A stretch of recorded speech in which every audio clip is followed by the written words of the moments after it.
또 돈은 생각을 가졌습니다. 생각이 있기 때문에 여러분들이 무슨 행동을 하는지 면밀히 이해하고 있다가 갈까 말까를 결정하고 생각을 가졌기 때문에 여러분들이 좋은 일에 돈을 쓰면 그 돈은 다시 돌아와요. 작은 돈은 아껴야 되고 큰 돈은 제대로 보내줘야 돼요. 이게 돈을 쓰는 방식 중에 하나예요. 그래서 돈은 인격체다라고 이해를 해줘야 돼요. 일정하게 들어오는 돈은 불규칙한 돈보다 힘이 세다.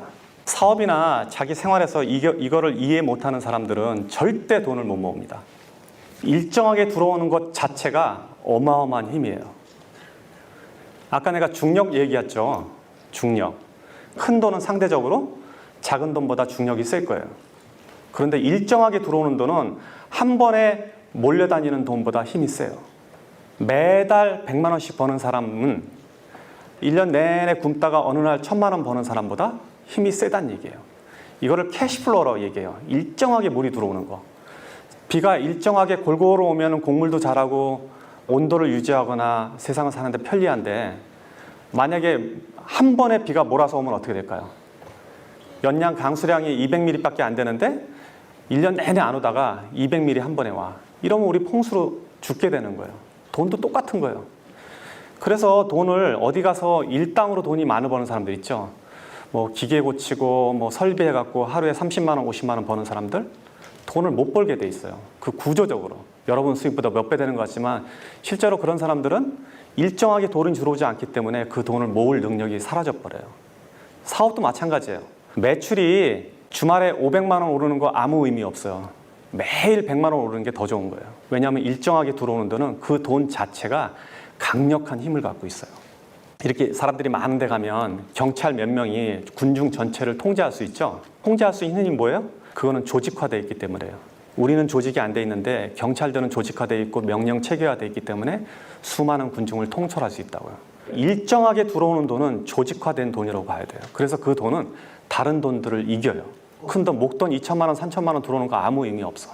매달 100만 원, 200만 원 버는 게 아주 무섭고 중요한 돈인 걸 알아야 돼요. 고생해서 번 돈은 공짜 돈보다 힘이 세다. 이거는 좀 이해하기가 쉬운데 돈은 같은 100만 원이라도 혹은 같은 1000만 원이라도 그 숫자는 가치는 지금 현재 보여지는 가치는 동일하더라도 그 돈이 벌어진 과정에 따라서 그 돈의 무게가 틀려져요. 여러분들이 고생해서 벌은 돈은 돈의 가치가 무게가 100kg라 그러면 누가 준 돈은 1kg도 안 되는 거예요. 그래서 가볍게 날아가요. 복권에 당첨됐다든지 갑자기 사업을 해서 돈을 벌었다든지 혹은 누가 줬다든지 유산으로 받았다든지 땅값이 갑자기 올라서 떼부자가 됐다든지 이런 사람들의 돈은 같은 1억이라도 내가 벌어서 꾸준히 모아서 적금 들어서 벌은 돈 1억하고는 전혀 다른 가치를 갖고 있는 거예요. 고생해서 번 돈은 공짜 힘보다 그 힘 자체가 전혀 다른 역할을 하고 있어요. 한 사람의 성공은 그 이면에 굉장히 많은 사람의 슬픔과 고생을 바닥에 두고 있어요. 돈은 몰려다니기 때문에. 그래서 성공한 사람들이 하는 실수가 뭐냐면 지금 이런 거를 잘 지키지 않는 게 보통 성공한 사람들이 흔히 하는 실수예요. 성공이 근본적으로 많은 슬픔과 불행을 깔고 있다는 얘기는 뭐냐면 그 깔은 자체가 마치 가시처럼 이렇게 앉아 있거든요.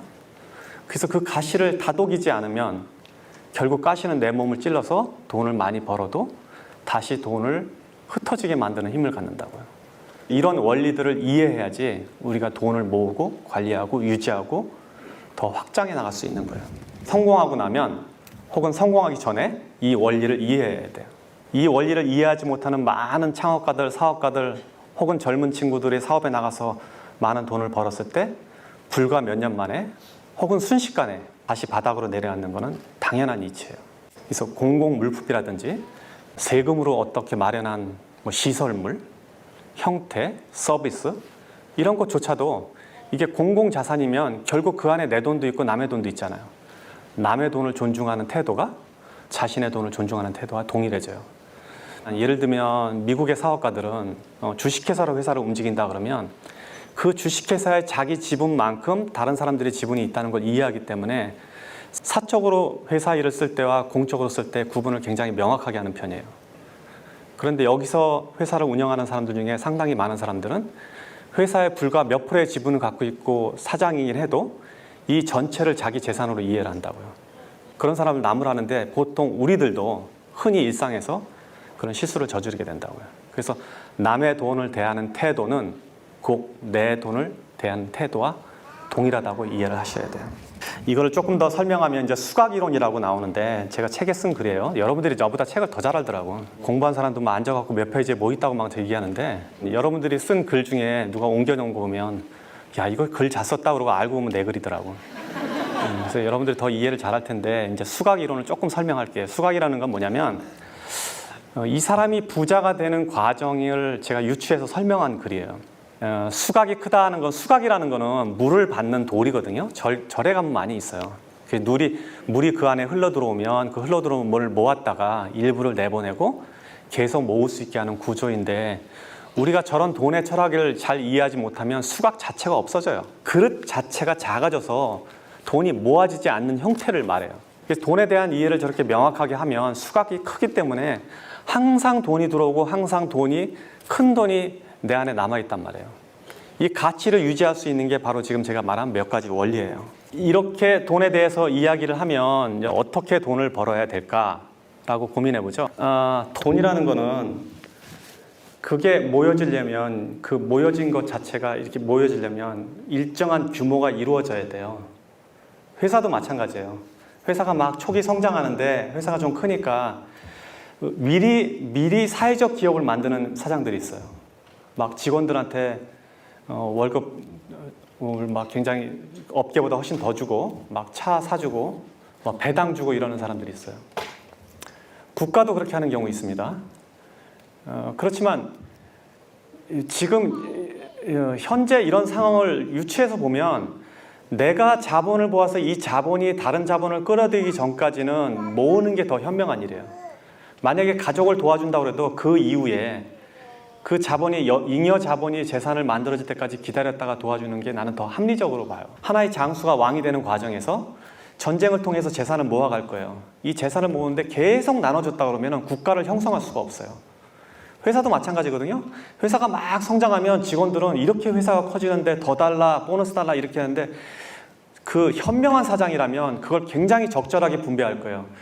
유보금과 지금 나눠주는 돈을 잘 조정해서 이 회사가 앞으로 어떤 일이 벌어질까를 예측해서 인수합병에 들어갈 수도 있고 아니면 지속 성장하기 위해서 필요한 어떤 시설, 도구, R&D 이런 시설이 필요하는데 그냥 나오는 대로 다 없애버리면, 즉 모아놓지 않으면 그 힘을 가질 수가 없어요. 근데 집안도 마찬가지예요.